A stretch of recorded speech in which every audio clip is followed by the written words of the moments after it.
구약성경 신명기 16장 1절부터 17절까지 말씀입니다. 구약성경 신명기 16장 1절부터 17절까지입니다. 한 절씩 교독하시고 마지막 절을 함께 봉독하도록 하시겠습니다. 제가 먼저 읽습니다. 아비볼을 지켜 내 하나님 여호와께서 유월절을 행하라. 이는 아비볼에 내 하나님 여호와께서 밤에 너를 애굽에서 인도하여 내셨습니다.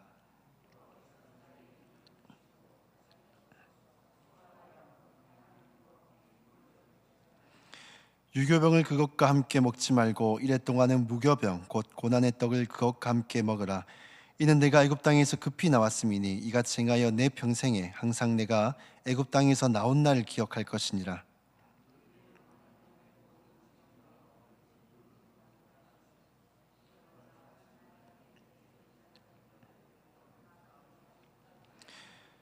유월절 제사를 내 하나님 여호와께서 내게 주신 각 성에서 드리지 말고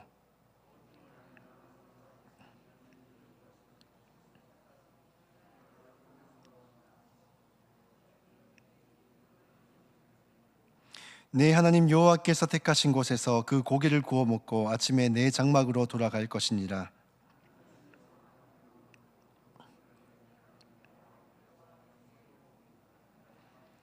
일곱 주를 셀지니 곡식의 낫을 대는 첫날부터 일곱 주를 세어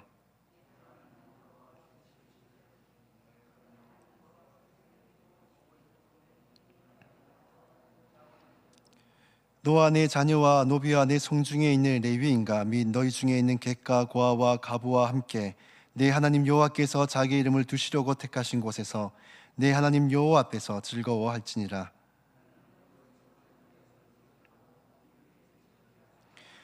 너희 타작마당과 포도주 틀에 소출을 거두어 드린 후에 이랫동안 초막절을 지킬 것이요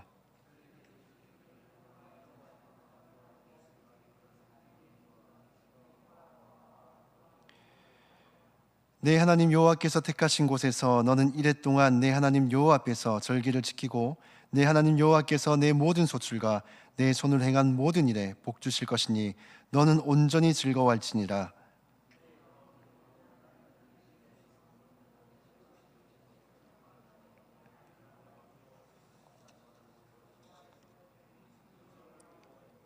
함께 각 사람이 내 하나님 여호와께서 주신 복을 따라 그 힘대로 드릴지니라. 아멘. 네, 사랑하는 성도 여러분, 2025년 설 명절을 맞아 오늘 수요 기도에 오신 여러분을 진심으로 환영을 합니다. 오늘 수요 기도에는 하나님께 감사하며 축복을 나누는 명절이란 제목으로 말씀을 함께 나눠보고자 합니다. 이스라엘의 사람들에게는 우리나라의 설과 추석처럼 그들이 매우 중요하게 생각하는 3대 명절이 있습니다. 오늘 본문에 나오는 유월절, 칠칠절, 초막절입니다. 이 명절은 그들 스스로가 규정하여서 만든 날이 아니라 하나님께서 그들에게 명하여 주신 특별한 날입니다. 그래서 이 명절은 그냥 먹고 마시고 즐기는 축제의 날이 아니라 이 명절을 통해 하나님을 더 사랑하고 또 이웃을 사랑하기를 바라시는 하나님의 깊은 뜻이 담겨 있습니다. 오늘 우리가 함께 읽었던 신명기 16장에는 바로 이스라엘의 3대 명절에 대해서 우리에게 말씀을 하고 있는데요. 이 명절을 맞은 우리가 이 성경 속에 나타난 이 명절을 통해서 우리는 어떻게 이 명절을 보내는 것이 좋을지에 대해서 말씀을 나눠보고자 합니다.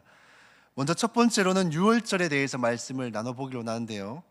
이 유월절의 핵심 키워드는 바로 감사입니다. 유월절은 하나님의 구원을 기억하며 감사하는 절기가 바로 유월절입니다. 우리 1절 말씀 다시 한 번 더 같이 읽어볼까요? 한 목소리로 다시 한 번 더 읽습니다. 아비월을 지켜 내 하나님 여호와께서 유월절을 행하라. 이는 아비월에 내 하나님 여호와께서 밤에 너를 애굽에서 인도하여 내셨습니다. 아비월이라는 것은 농경사회가 중심이었던 이 고대 사회의 농경 달력을 뜻합니다. 보리 이삭을 패고 농경을 시작하는 3, 4월경을 뜻하는데 후대 바벨론이 통치할 때는 출발을 뜻하는 의미에서 니산월이라고 부르기도 했습니다. 하나님께서 이스라엘 백성들에게 아비월에 유월절을 지키라고 하신 뜻이 있습니다. 이 농경사에서는 씨를 뿌리고 또 모내기를 하고 하는 시기를 한 해를 시작하는 출발점으로 삼았습니다. 이는 농경사회의 대부분의 특징이 아닌가 싶은데, 우리나라도 보면은 실제적으로는 한 해 시작이 1월 1일부터 시작이 되지만 사계절 중에 사실 우리가 겨울이 먼저 시작이 되죠. 그런데 우리가 사계절을 말하라 그러면 무엇부터 말을 합니까? 봄, 여름, 가을, 겨울. 근데 실제적으로는 무엇부터 시작이 됩니까?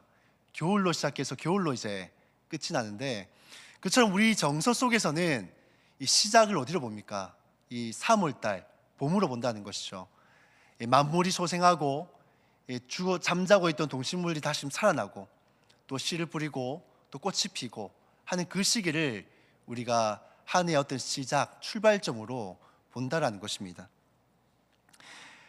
하나님께서 이스라엘 백성들에게 농사를 시작하는 이 아비월에 유월절을 보내라고 하신 이유는 한 해를 시작하는 출발점이 바로 이 아비월이기 때문입니다. 이 출발이라는 것은 중의적인 의미를 가지고 있습니다. 한 해의 시작을 뜻하기도 하지만은 과거 애굽에서 노예 생활을 했던 이스라엘 백성들이 유월절을 계기로 애굽에서 출애굽하여 그들의 신분이 노예에서 하나님의 백성으로서 새롭게 시작한 그 출발점이 되기 때문입니다. 유월절에 애굽의 모든 사람들은 그들의 죄로 인하여서 장자가 죽는 사망의 재앙이 그들 가운데 임한 가운데 오직 이스라엘 백성들만이 하나님의 긍휼과 자비로 선택을 받았고 어린 양을 희생시켜 그 구속의 피를 문설주에 바름으로써 그들을 사망의 재앙으로부터 그들의 생명을 구원받았을 뿐만 아니라 이 일을 계기로 애굽에서 출애굽하여 새 출발을 하게 되어진 것입니다. 그러므로 이 아비월의 유월절을 지내는 것은 새롭게 시작하는 한 해에 너희를 선택하고 어린 양의 피로 구속하시고 하나님의 피로 하나님의 백성으로 삼아주신 하나님의 은혜를 감사하고 기억하라라는 뜻입니다. 사랑하는 성도 여러분, 과거 우리도 이 예수님을 믿기 이전에 이스라엘 백성들처럼 죄와 사망의 노예였습니다. 하지만 어린 양 대신 예수 그리스도의 구속의 피로 말미암아 죄와 사망에서 해방되어졌고 하나님의 자녀로 우리의 신분이 변화되고 새로운 삶을 시작하게 되어졌습니다. 그러므로 우리도 이 명절을 맞아서 우리는 우리를 구원하신 하나님의 은혜를 기억하고 감사함으로 이 명절을 의미 있게 보냈으면 좋겠습니다. 그리고 유월절에 대한 절기에 대해서 하나님께서 말씀하시면서 두 번 강조하시는 말씀이 있습니다. 그것은 바로 자기의 이름을 두시려고 택하신 곳에서 유월절을 드리라라는 것입니다. 이는 하나님은 다른 우상들처럼 어떤 특정한 장소, 특정한 건물에 갇혀 계신 것이 아니라 하나님은 자신이 택하신 장소에서 임재하시고 그곳에서 당신의 백성들을 만나 주시겠다라는 뜻입니다. 하나님께서 이렇게 말씀하신 데에는 유월절의 절기를 하나님의 중심으로 모이고 그렇게 드려지기를 원하셨기 때문입니다. 사랑하는 성도 여러분, 우리는 명절에 가족들을 만나면 다양한 이야기들을 나눕니다. 안부를 묻기도 하고 누구는 뭐 시집을 갔니 안 가니 왜 안 가니 얘기를 하기도 하고 또 누구는 어디 대학 갔니 뭐 안 갔니 뭐 어디에 취직을 했니 언제 취직할 거니 온갖 안부를 물어봅니다. 뭐 가끔 또 가족끼리 만나서 뭐 윷놀이를 하든지 혹은 뭐 새를 잡으시는 분들도 있습니다. 이 새는 고스톱을 말하는 거죠. 뭐 저도 고스톱을 뭐 30살 넘게까지 한 번도 쳐본 적이 없습니다. 그러다가 저희 아내를 만나서 연애를 하면서 처음으로 아내에게 이 고스톱을 배운 겁니다. 그래서 제가 근데 배우고 나니까 생각보다 굉장히 제가 이게 좀 재능이 있더라고요. 그 바로 배운 날 아내를 상대로 3번이나 제가 이겼는데 제가 목회를 안 했으면 아마 지금쯤 저기 뭐 강원도나 지금 뭐 라스베가스 쪽에 가 있을 수도 있습니다. 제가 이 말씀을 드린 이유는 설날에 가족들이 오랜만에 모여서 안부를 묻지 마라, 뭐 게임하고 놀지 마라 하는 것이 아니라 오랜만에 만났는데 안부도 묻고 윷놀이도 하고 뭐 새도 잡을 수 있죠. 그런데 다만 그게 설날에 이 가족들이 모이는 어떤 중심이 되고 또 이유가 되고 그것으로만 모임이 끝이 나서는 안 된다는 뜻입니다. 명절조차도 하나님의 백성들은 하나님을 중심으로 모여야 되고 또 그 모임의 주제는 하나님이 되어져야 한다는 것입니다. 그러니 가족들이 모이면 우리를 구원하신 하나님의 은혜에 대해서 우리가 함께 나누고 또 그것을 기억하고 또 감사하며 이것을 나누는 그러한 명절이 되어져야 한다는 것입니다. 그것이 바로 하나님을 중심으로 모이는 그러한 명절이다라는 것이죠. 저희 세강교회 가족들은 이 명절을 하나님의 중심으로 모여서 하나님에 대한 이야기를 나누되 우리를 구원하신 하나님의 은혜를 기억하며 감사하며 나누는 그런 명절이 다 되시기를 주님의 이름으로 축복합니다. 두 번째 절기는 바로 77절입니다. 이 77절의 중요 키워드는 바로 기쁨입니다. 10절 말씀을 함께 읽도록 하겠습니다. 10절 말씀 읽습니다. 내 하나님 여호와 앞에 77절을 지키되 내 하나님 여호와께서 내게 복을 주신 대로 내 힘을 헤아려 자원하는 예물을 드리고. 77절은 보리추수와 관계된 절기입니다. 그래서 흔히 맥추절이라고 부르기도 하죠. 이 절기는 곡식을 주신 하나님께 감사하며 모든 공급이 하나님께로부터 옴을 인정하고 기념하는 그러한 절기입니다. 10절을 보시면 이 77절에는 하나님께서 복을 주신 대로 힘을 헤아려 자원하는 예물을 드리라 라고 말씀을 드립니다. 이 말은 내가 드릴 수 있는 능력 범위 안에서 정도껏 드리라는 뜻이 아니라 능력의 범위 안에서 최대한도로 힘껏 하나님께 예물을 드리라라는 뜻입니다. 이는 하나님께서 풍성하게 우리의 삶 가운데 베풀어 주셨는데 자기 것만 계산하고 받은 은혜를 이제 합당하게 보답하지 않고 그렇게 살지 말라는 것입니다. 성도는 하나님과의 관계에 있어서 어떤 것이 나에게 더 이득이 되는가, 이것을 계산해서는 안 됩니다. 오히려 하나님으로부터 받은 그 은혜를 어떻게 하면 내가 합당하게 이것을 돌려드릴 수 있을까, 합당하게 살 수 있을까 하고 그렇게 고민을 하고 또한 그렇게 살아내는 것이 바로 올바른 성도의 자세입니다. 그리고 내 힘을 헤아려 자원한 예물을 드리로라는 말씀하신 데는 한 가지 이유가 더 있습니다. 우리 인생의 주권자가 누구인지를 깨닫게 해주시는 겁니다. 농사를 짓고 풍성한 열매를 맺은 것이 나의 노력과 나의 실력으로 했다고 생각하면 절대로 있는 힘을 다해서 하나님께 자신의 것을 드릴 수가 없을 것입니다. 하지만 하나님께서 좋은 날씨를 주시고 때를 따라 비를 주시고 병충해도 막아주시고 좋은 결실을 맺게 해주신 분이 바로 하나님입니다. 이 모든 것이 하나님으로부터 왔습니다 라고 생각한다면 이 모든 것이 하나님의 은혜로 되어진 것이니 당연히 감사하며 그것을 돌려드리는데 아무런 어려움이 없을 것입니다. 그래서 77절은 단순히 우리가 출수할 그 곡식만을 바라보며 그것으로 기뻐하고 즐거워한 날이 아닙니다. 우리에게 필요를 공급하시고 풍성하게 채우신 그 하나님의 은혜에 감사하고 그 하나님으로 인하여서 기뻐하고 즐거워하는 날이 바로 이 77절의 본래의 목적인 것입니다. 사랑하는 성도 여러분, 성도는 이 기쁨의 이유를 이 하나님 밖에서 찾아서는 안 됩니다. 성도의 기쁨은 오직 하나님 안에서 찾아야 합니다. 하나님으로 인해 만족해야 되고 하나님으로 인해 기뻐야 되고 즐거워하는 것이 바로 성도의 참된 기쁨입니다. 연세대 명예교수인 김형석 교수라는 분이 계십니다. 이분은 6.25 전쟁 중에도 주일만 되면 하나님께 감사의 기도를 빠지지 않고 올려드렸다라고 합니다. 훗날 이분이 저술한 책에는 이렇게 간증이 기록되어져 있습니다. 전쟁 중에도 내가 감사할 수 있었던 것은 하나님께서 여전히 나를 사랑하고 계시다는 것을 내가 알기 때문이다 라고 얘기했습니다.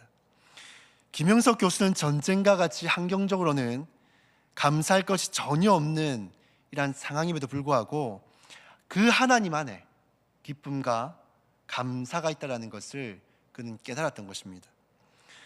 사랑하는 성도 여러분, 가족들이 모이면 감사한 일들, 기쁜 일들 나누는 일들이 많을 겁니다. 근데 주로 감사하고 기쁜 일들이 어떤 일입니까?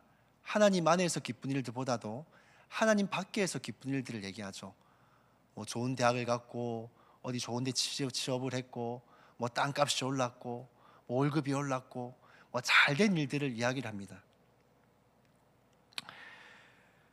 근데 성도는 우리가 그러한 것들로만 감사 이유를 찾다 보면은 그건 어떻습니까? 환경적으로 감사할 것이 없는 사람들은 괜히 주눅 들고 뭔가 자신의 삶이 실패한 것 같고 뭔가 문제 있는 것처럼 느껴질 때가 많다는 것입니다. 성도는 세상 사람들처럼 하나님 밖에서 감사와 기쁨의 이유를 찾는 것이 아니라 반대로 우린 하나님 안에서 이 기쁨과 감사의 이유를 찾아야 합니다. 하나님께서 한 해 동안 나에게 어떤 은혜를 주셨는지를 묵상하고 그것으로 만족하고 기뻐해야 하는 것이죠. 세상의 것이 아니라 하나님 한 분만으로 만족하며 기뻐하는 저와 여러분들이 다 되시기를 주님의 이름으로 축복합니다. 또 7.7절의 특징이 또 하나 더 있습니다. 11절 말씀을 함께 읽도록 하겠습니다. 함께 읽습니다.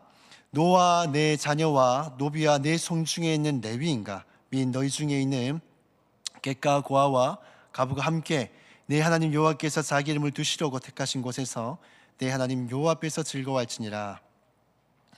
7.7절을 보내되 혼자서 기뻐하고 즐거워하는 날이 아니라 어떻게 하라고 말씀하고 있습니까? 자녀, 노비, 레위인, 객, 고아, 가부와 함께 여호와 앞에서 즐거워하라 라고 말씀을 하고 있습니다. 이들은 어찌 보면 사회적인 약자들이죠. 나는 하나님께서 풍성하게 채우셔서 감사하고 기쁨이 넘치는데 이 가부, 고아, 노비, 나그네 이런 사람들은 어떨까요? 물론 우리가 하나님으로 인해 감사해야 되는 것도 맞고 하나님으로 만족해야 되는 것도 맞지만은 가진 것이 정말 아무것도 없고 늘 생존의 위험 속에 살아가는 사람들이 있다면 우리가 알긴 알아도 그렇게 배워왔어도 하나님의 말씀에 그렇게 적혀 있어도 과연 하나님만으로 만족하기가 쉬울까요? 신앙적으로는 알아도 때로는 삶이 너무나도 고달프고 힘이 들면은 하나님께 감사하고 기뻐하기가 결코 쉽지 않습니다.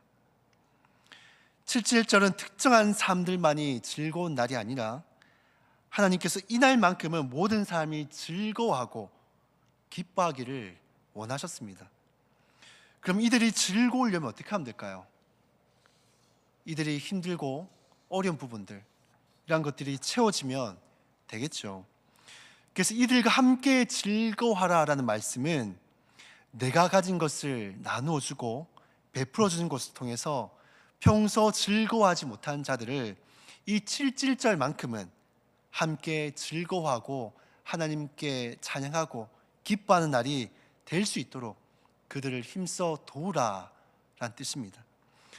사랑하는 성도 여러분, 혹시나 명절이 되었지만은 즐겁지 않고 고통 중에 있는 우리 친척이나 혹은 가족이나 혹은 구역 식구나 친척들이 있을 것입니다. 명절은 나만 즐거운 날이 되어서는 안 됩니다. 함께 즐거운 날이 될 수 있어야 됩니다. 고통 중에 있는 그런 식구들이 있다면 있는 힘을 다해서 도와주시고, 내가 그럴 능력이 없다면은 어려움 중에 있는 가족들을 위해서 기도하시고 또 위로해 주시기를 바랍니다. 그래서 명절이 나와 몇몇 가족만 즐거운 날이 아니라 모두가 함께 즐거운 날이 될 수 있기를 주님의 이름으로 축복합니다. 끝으로 초막절입니다. 이 초막절의 키워드는 나눔입니다. 이 7.7절과 함께 공통되는 키워드가 있는데요, 이 초막절은 강야 생활에서 하나님께서 이스라엘 백성들에게 모든 필요를 공급하심과 또 인도하심을 기념하는 절기가 바로 이 초막절입니다. 초막절은 하나님으로부터 받은 은혜를 기념하고 받은 복을 이 가난하고 소외된 이웃들에게 나눔으로써 이 초막절은 마무리가 되게 됩니다.